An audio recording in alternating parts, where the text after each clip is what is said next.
ఈ రోజు స్పెషల్ ఎప్పుడు ఒకేలా ఉండే టమాటా కర్రీ కాకుండా మసాలా టమాటా కర్రీ చేద్దాం రండి. మరి 4 టమాటాలు 4 ఉల్లిగడ్డలు కోసి ఇలా మిక్సీ జార్లో వేసుకుందాం.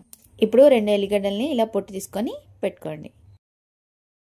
రోల్లో 2 ఎల్లిగడ్డలు జీలకర్ర వేసి మంచిగా దంచుకొని పక్కన పెట్టుకోవాలి. ఇప్పుడు ఆ మిక్సీ జార్లో మిక్సీ పడతాం కదా, ఇలా థిక్ పేస్ట్ వస్తుంది, పక్కన పెట్టుకోవాలి. ఇప్పుడు ఒక బౌల్లో చింతపండుని తీసుకొని హాట్ వాటర్ వేసి నానబెట్టుకోవాలి.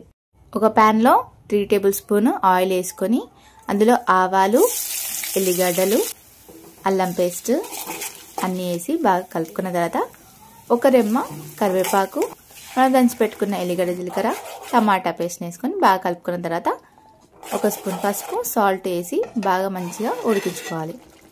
ఇలా కొద్దిగా ఉడకగానే 2 స్పూన్ల కారము, 1 స్పూన్ ధనియా పౌడరు, గరం మసాలా 1 స్పూను వేసి ఇలా ఉడకగానే చింతపండు రసాన్ని వేసి మంచిగా ఉడకనివ్వండి. కొద్దిగా చిక్కగా అయ్యే టైంలో పైనుంచి చికెన్ మసాలా అండ్ కొత్తిమీర వేసి మంచిగా కలుపుకుంటే ఎంతో టేస్టీ అయిన మసాలా టమాటా కర్రీ జొన్న రొట్టెలు అయినా, చపాతీలో అయినా, రైస్లో అయినా, ఎలా అయినా అదిరిపోతుంది.